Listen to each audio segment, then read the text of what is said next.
Fala galera, beleza? Sou o Bruno, professor de Química. Estamos aí agora para mais uma videoaula da parte de eletroquímica.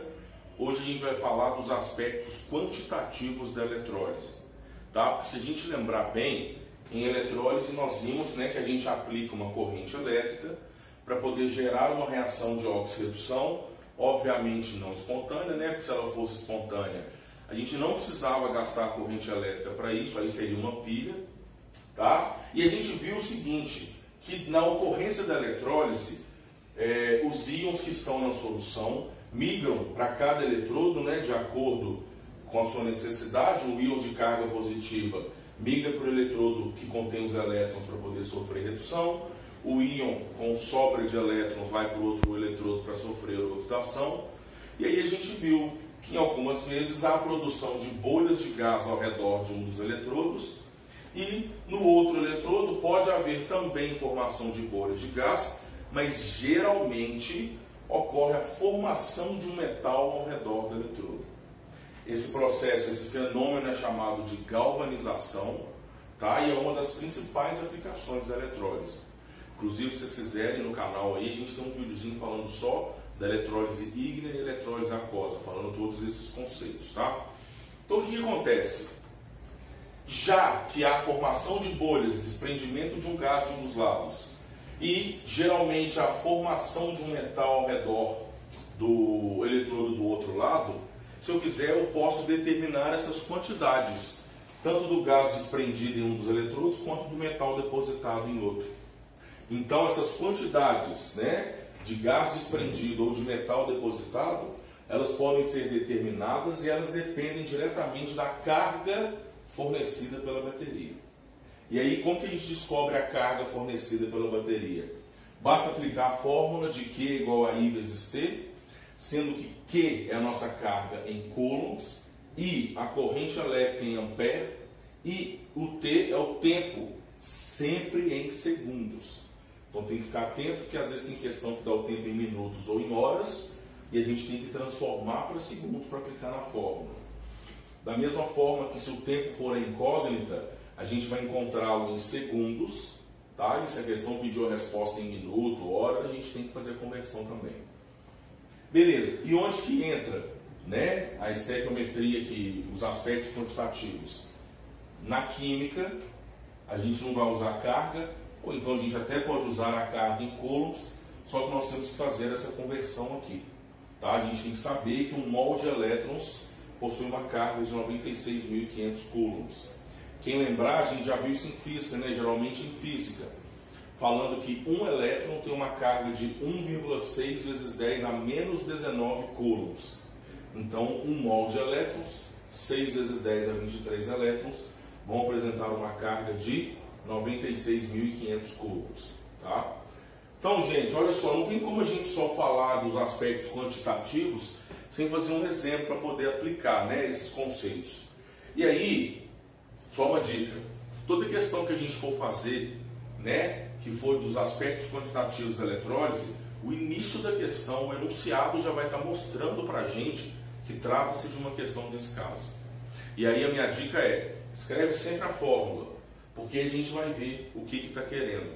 Por exemplo, pode ser que fique claro para vocês o seguinte: mol de elétrons 96.500 coulombs, e são os elétrons que vão ser utilizados na eletrólise. Então, gente, a estequiometria vai estar sempre aqui no Q. Isso quer dizer que, se um enunciado me dá a corrente elétrica e o tempo, é para eu descobrir o Q, e aí ele vai me perguntar a massa depositada sobre um eletrodo e tal. Da mesma forma que, se ele me pedir como incógnita a corrente elétrica ou o tempo, ele vai me dar, eu quero recobrir com tantos gramas de um metal sobre um eletrodo qualquer.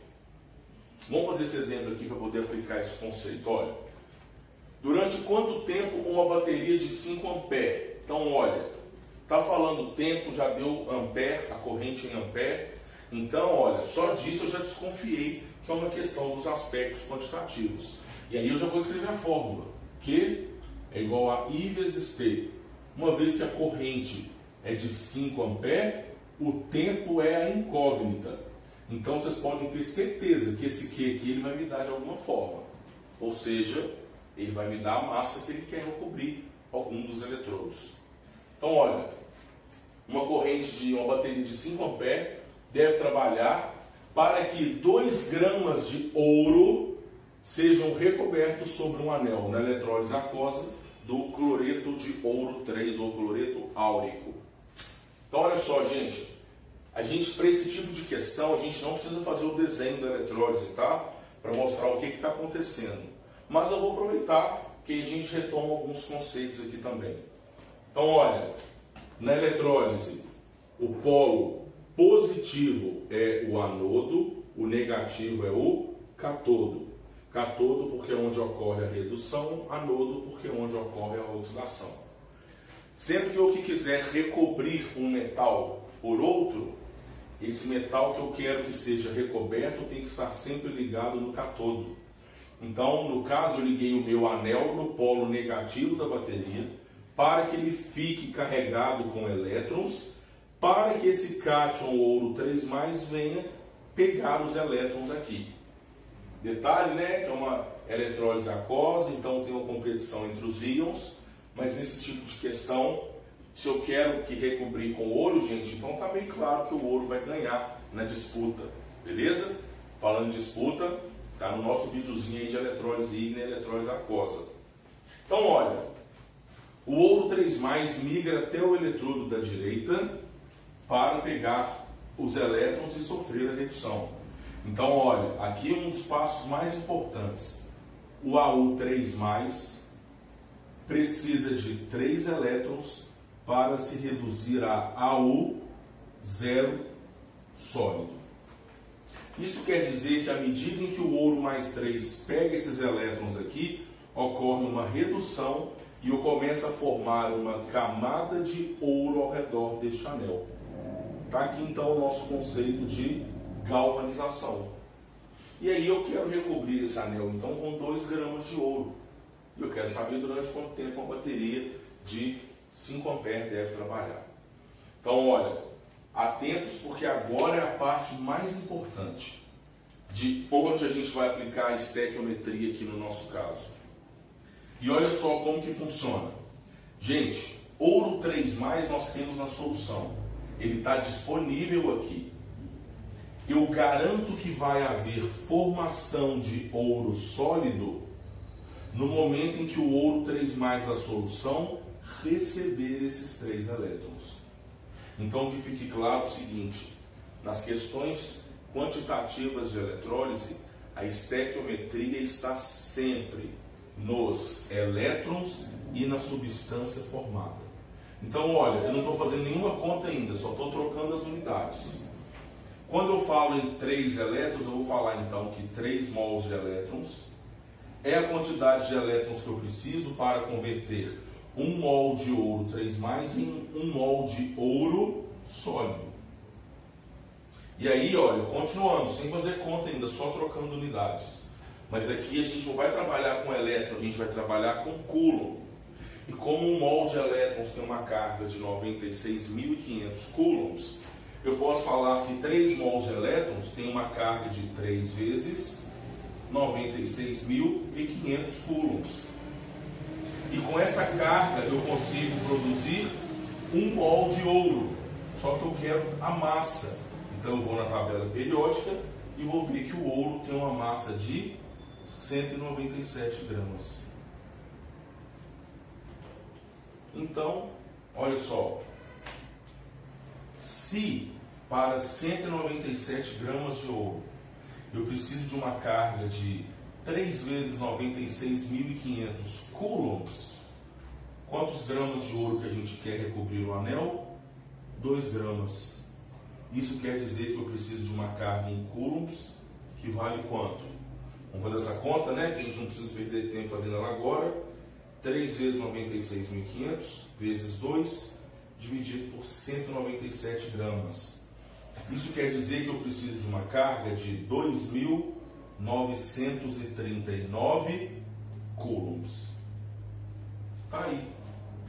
E aí, se a carga que a gente precisa para recobrir o anel com 2 gramas de ouro é de 2.939 coulombs e a corrente aplicada na bateria é de 5 ampere, então o tempo necessário para isso é de exatamente 587,8 segundos.